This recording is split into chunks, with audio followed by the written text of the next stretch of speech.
Hello, study point में आप सबका स्वागत है। हम लोग फिर एक बार आपके साथ चलिए, इसके पहले हम लोग पढ़ चुके थे चैप्टर 2 के 2 वीडियो बना चुके हम लोग, विद्युत विभव और विभवांतर, उसके मात्रक, उसकी गुण और उससे प्रभावित होने वाले सब चीज़ हमने उसमें क्लियर किए हैं। आप अगर नहीं वीडियो देखे हैं तो इसके पहले वाले वीडियो देख सकते हैं, जिसमें सारी पॉइंट को हम लोग क्लियर किए हैं। इस बार हम लोग को पढ़ना है विद्युत विभव तथा धारिता में बिंदु आवेश पर विभव की गणना। तो चलिए हम लोग देखते हैं यहाँ पे बिंदु आवेश पर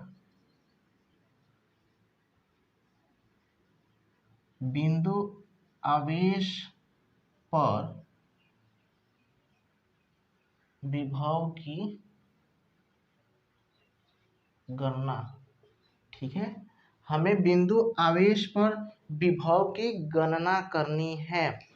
ये बहुत इम्पोर्टेंट है, आप इसे पूरे ध्यान से देखिए और नोट्स बनाइए, क्योंकि ये बहुत इम्पोर्टेंट है, बहुत बार एग्जाम में पूछा है। तो चलिए हम लोग इसको देखते हैं। ये कोई आवेश है, ठीक है, ये आवेश है और कोई बिंदु है जिस पर आवेश क्या है, प्लस की है, यहाँ तो दिखाई दे रहा है ना। हाँ, और इससे आर दूरी पे, इससे एक कुछ दूरी पे एक बिंदु P है, ठीक है। ये भी प्लस आवेश, मतलब ये भी आवेशित है धन आवेश से, और इनके बीच में एक हम दो पॉइंट लेते हैं A और B, ठीक है, दिखाई दे रहा है साहब, A और B। थोड़ा सा और हम बड़ा लिखते हैं ताकि आप लोग को साफ दिखाई दे।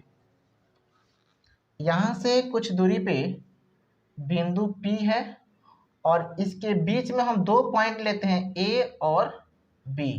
क्लियर? A और B के बीच की जो दूरी है ना आपको dx है। ओके, क्योंकि dx का मतलब यहाँ होता है d, जहां भी आपको दिखाई दे, यानी छोटी सी दूरी के लिए हम लोग काम करेंगे। और ये आपको O है, O से B के बीच की जो दूरी होगी ना आपको x होगी, राइट। और O से आपको P के बीच की दूरी जो होगी आपको r होगी। क्लियर? तो हमने जो फिगर बनाया, अब इसके बारे में लिखना पड़ेगा। तो हम लिखते हैं, माना O ऐसे लिखते हैं, एक मिनट, धन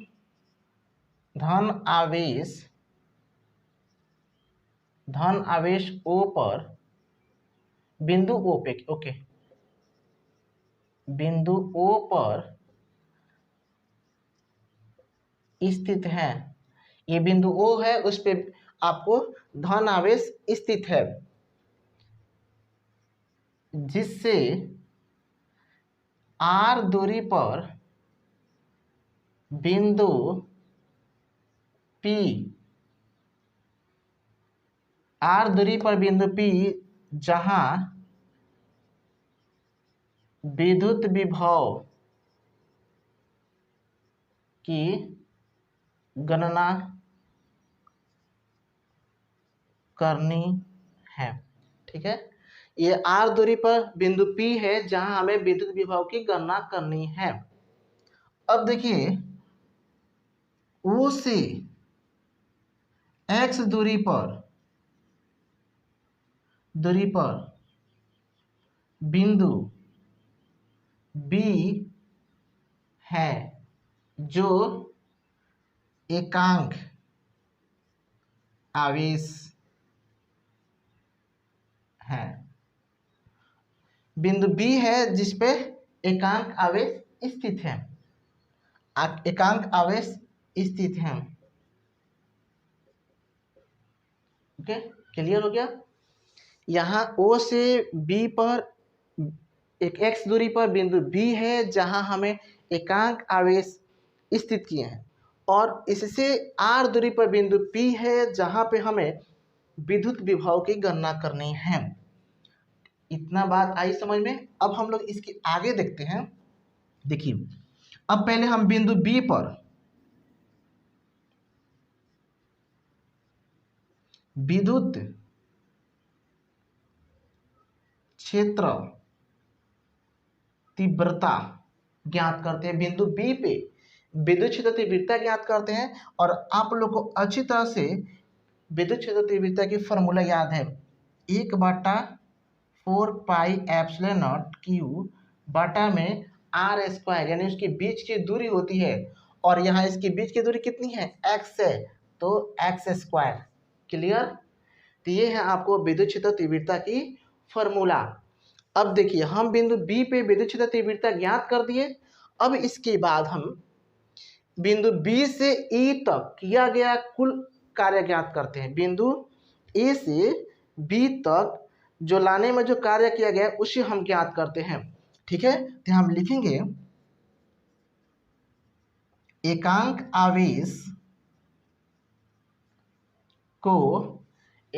आवेश को बी से ए तक लाने में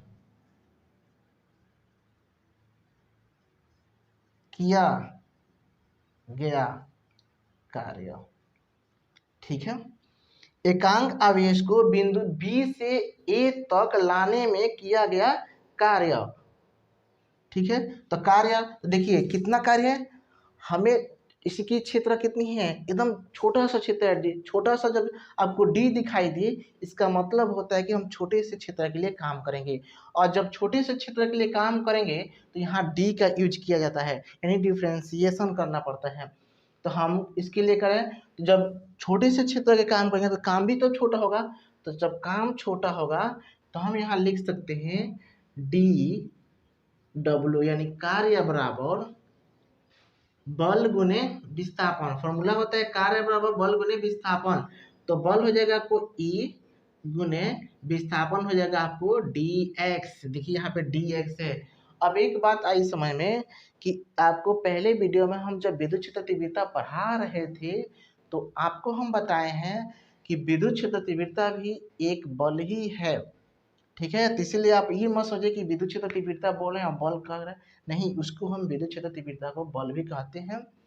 अब देखिए ये प्लस चार्ज है और इस पे भी प्लस चार्ज है, दोनों जो है ना आपको प्रत्याकर्षित करेगा। प्रत्याकर्षित होने के लिए हम यहाँ पे माइनस का चिन्ह यूज करेंगे। आई बात समझ में।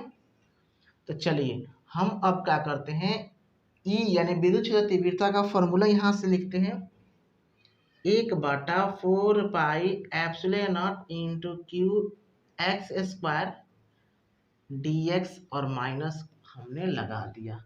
राइट, हमने dx लिखा और उसके साथ माइनस लगाए।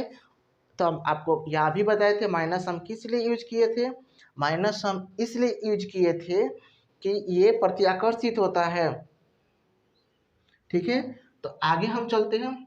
अब देखिए तो ये छोटे से कार्य किए, अब हम पूरे कार्य करेंगे, हमारे पूरे जो है बिंदु के लिए, जब पूरे बिंदु के लिए काम करेंगे तो यहाँ लिखेंगे एकांक आवेश को इन्फिनिटी से डी तक, डी का सॉरी यहाँ क्या है, आर है, आर इसके बीच की दूरी है, पी से ओ के बीच की दूरी, इसीलिए हम यहाँ पे आर ले रहे हैं, साफ लिखे, आर तक लाने में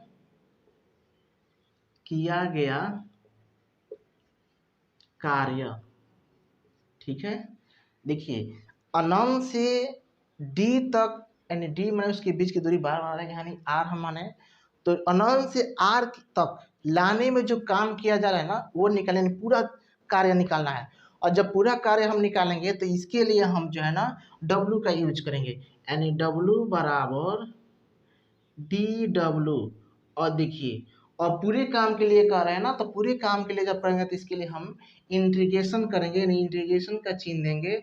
और एक बात और है यहाँ पे, लिमिट का यूज प्रयोग करना है हमें। जब लिमिट का प्रयोग करना है तो देखिए कहाँ से लेकर आ रहे हैं, अनंत से कहाँ तक, आर तक, तो हम लिमिट में देंगे अनंत से आपको आर तक। ठीक है, तो चलिए यहाँ पे W बराबर हो जाएगा आपको लिमिट, और डी डब्ल्यू का हम मान रखेंगे। हम इसके पहले डी डब्ल्यू का मान यहाँ निकाल चुके हैं, अब इसका मान हम इसकी जगह पे रखेंगे तो ये हो जाएगा 4 पाई एप्सिलॉन नॉट क्यू बटा X square into D X. आई बात समझ में? तो हमने जो है डी डब्ल्यू का मान को रख दिए। अब हम क्या करेंगे, यहाँ से कांस्टेंट पार्ट को बाहर निकालेंगे, ठीक है। अब कांस्टेंट पार्ट इसमें से पहचानना है हमें कौन कौन है, तो पहचानेंगे कैसे? सबसे आसान तरीका है, जिसके परिप्रेक्ष्य में हम समाकलन करते हैं उसको छोड़ के बाकी सभी को कांस्टेंट मान के हम बाहर निकाल देते हैं। तो हम इसके हैं तो इसको हम छोड़ देंगे और बाकी सभी को बाहर निकालेंगे। चलिए यहाँ माइनस भी है तो हम बाहर निकालेंगे तो minus epsilon not into cube ये हो जाएगा, और यहाँ आपको बचेगा x 1/x square into D x, ठीक है। अब आपको एक बात याद आता होगा जो आप मैथ में पढ़े होंगे, किसी भी चीज का अगर पावर n हो यानी बटा में हो और पावर n हो तो उसको हम ऐसे भी लिख सकते हैं x से पावर -n, यानी प्लस में नीचे हो तो ऊपर जाएगा तो माइनस हो जाएगा, अगर ऊपर माइनस में हो तो नीचे आएगा तो प्लस में हो जाएगा। तो वही काम हम यहाँ करने वाले हैं, ठीक है। तो जब हम उसको करेंगे तो देखिए यहाँ पर x के पावर -2 और यहाँ पे हो जाएगा आपको क्या, लिमिट, एक मिनट, यहाँ पे आपको हो जाएगा लिमिट, ऐसे चिन्ह देंगे पहले यहाँ पे, तो r infinity into D x, okay. अब हमें इसका इंटीग्रेशन करना है, और आपको हम एक बार फॉर्मूला याद दिला दें कि इंटीग्रेशन में अगर किसी के पावर n हो, अगर उससे हमें इंटीग्रेशन करना हो तो x के पावर n+1 बटा में n+1, देखियो यहाँ जो n+1 है इसी बात को हम नीचे फिर लिख दिए n+, यानी पावर में एक जोड़ के उसी को नीचे भी लिख देंगे तो ये हमारा जो है समाकलन x पावर n का हो जाएगा। अब इसी फॉर्मूला पे हम इसको रखने का काम करेंगे, तो बटा 4 पाई एप्सिलॉन नॉट क्यू, अब हम यहाँ रखेंगे तो देखिए इसका पावर कितना है, -2 है, और तो -2 यानी x के पावर -2 और +1 बटा में -2 +1 और लिमिट हो जाएगा r और इन्फिनिटी, ठीक है। तो हम इसका समाकलन कर दिए। अब इसके आगे हम लोग देखेंगे, समाकलन का फॉर्मूला आपको याद होना चाहिए ताकि इसको बनाने में आपको आसान मिले, ठीक है। अब चलिए हम इसको थोड़ा अब कैलकुलेट करते हैं, तो यहाँ कैलकुलेट करेंगे, यहाँ माइनस हम छोड़ दे रहे हैं बार बार, अब यहाँ कैलकुलेट करेंगे तो आपको हो जाएगा -1/4 पाई epsilon not Q into x. अब देखिए यहाँ पे -2 और +1, -1 बटा में -1 r, और अब देखिए यहाँ भी माइनस को बाहर निकलेंगे और एक पहले से मेरे पास माइनस है और ये माइनस है, दोनों क्या हो जाएंगे, प्लस हो जाएंगे, तो यानी हो जाएगा आपको ऐसे x के पावर -1 r और लिमिट इन हो गया। अब देखिए ये फिर क्या है, x के पावर -1, अभी हम जस्ट बताए थे आपको कि अगर पावर माइनस में हो तो उसको नीचे लाएंगे तो प्लस में होगा, प्लस में ऊपर लेके जाएंगे तो माइनस में होगा। तो यहाँ क्या है, पावर माइनस में है, और जब पावर माइनस में है तो हम नीचे इसको लेके आएंगे तो ये आपको हो जाएगा प्लस में, ठीक है, यहाँ पे r और इन्फिनिटी। अब जो है हम लिमिट को अंदर रखेंगे, और लिमिट को रखेंगे तो पहले रखेंगे हम अपर लिमिट और फिर लोअर लिमिट, तो upper limit minus lower limit हो गया।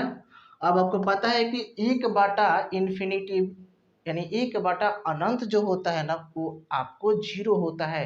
ये अच्छी से पता होना चाहिए कि 1/अनंत जो होता है वो 0 होता है। तो यहाँ 0 का मान हट जाएगा और ये बच जाएगा आपको 1/r। अब जब आपको 1/r बचेगा यहाँ पे, अब इससे हम अंदर गुना कर देंगे, तो अंदर जब गुना करेंगे तो हो जाएगा आपको ये फॉर्मूला Q/r, ये किसके बराबर, v बराबर। तो ये हो जाएंगे आपको एक फॉर्मूला v का, यानी विभव का फॉर्मूला हो जाएगा। अभी हमने जो भी ये हल किया ये सिर्फ निर्वात या हवा के लिए किए हैं, किसी माध्यम के लिए नहीं किए हैं। अगर हमें किसी माध्यम के लिए करना होगा तो इसी फॉर्मूला को हम यहाँ पे ऐसे बना देंगे K इंटू Q/r। तो ये हो जाएगा, यहाँ एक नियतांक हम जोड़ देंगे कि मतलब लगा देंगे, तो ये हमारा किसी माध्यम के लिए फॉर्मूला हो जाएगा और ऊपर वाला हवा या निर्वात के लिए हो जाएगा। आप इसे अच्छी तरह से समझने की कोशिश करें क्योंकि ये बहुत ही इम्पोर्टेंट है, एग्जाम में अक्सर ये पूछता रहता है। ठीक है, तो अब हम लोग, आप लोग को ये पूरा समझ में आ गया होगा। थोड़ा अब हम इस फॉर्मूला पे चर्चा करते हैं। देखिए आपको यहाँ पे है Q/r। Q जो है सबसे पहले ये एक आवेश है और R जो है O से P की बीच की दूरी है। ठीक है, देखिए R जो है एक बटा में है और ये बीच की दूरी है। जब हम दूरी को बढ़ाएंगे यानी डिस्टेंस को हम जैसे जैसे बढ़ाएंगे ना वैसे वैसे हमारा v का मान कम होगा। ठीक है, यानी आवेश भी कम होगा यानी v कम होगा। कब, जब दूरी यानी डिस्टेंस को बढ़ाएंगे तो हमारा विभव कम होगा और जैसे जैसे हम दूरी को कम करेंगे वैसे वैसे हमारा विभव का मान क्या होगा, बढ़ेगा। ये बात बहुत ही ध्यान में रखिएगा क्योंकि ये ऑब्जेक्टिव में अक्सर पूछता है कि हम अगर विभव के फॉर्मूला में दूरी को बढ़ाएंगे तो विभव पर क्या प्रभाव पड़ेगा, या दूरी को घटाएंगे तब क्या प्रभाव पड़ेगा। तो आपको ये याद होना चाहिए कि अगर डिस्टेंस घटेगा तो विभव बढ़ेगा, यदि यदि डिस्टेंस घटेगा तो विभव बढ़ेगा, अगर डिस्टेंस बढ़ेगा तो विभव घटेगा। एक दूसरे के जस्ट उल्टा होते हैं। तो ये बात आपको याद रखने योग्य है। बाकी ये हम किसी बिंदु पर विभव की गणना कर दिए हैं। आप इसे वीडियो को पॉज करके देख के और लिखते रहिए। एक बात बता दें आपको, देखिए ये बहुत ऐसे स्टूडेंट होंगे जिसको समझ में नहीं आता होगा, इसलिए नहीं आने का मेन कारण ये है आप जो पीछे का जो भी है वो आप क्लियर नहीं किए हैं। अगर पीछे वाला क्लियर है तो 100% ये आएगा, इसलिए कि ये एक दूसरे से जुड़ा हुआ है। पिछला वीडियो देखेंगे तो ये वाला समय में पहले हमको ये नहीं पता हो कि विभव क्या कहलाता है और फिर हम किसी बिंदु पर विभव की गणना करें तो हमें समझ में नहीं आ सकता है। तो पहले हमें विभव देखना पड़ेगा, उसके पहले आवेश को क्लियर करना पड़ेगा, तो फिर हम इसको देखेंगे तो क्लियर होगा। तो आप पिछला वीडियो देख सकते हैं, वहाँ से फिर इसको देखिएगा तो ज़्यादा क्लियर होगा। ठीक है, और एक और है, हम लोग आप लोग के लिए नोट्स की व्यवस्था कर रहे हैं धीरे धीरे। बहुत ही जल्दी आपको नोट्स भी मिल जाएगा जिसको हम लोग टेलीग्राम चैनल में आपको जुड़ना पड़ेगा। अगर वीडियो को आपको अच्छा लगे तो लाइक करें,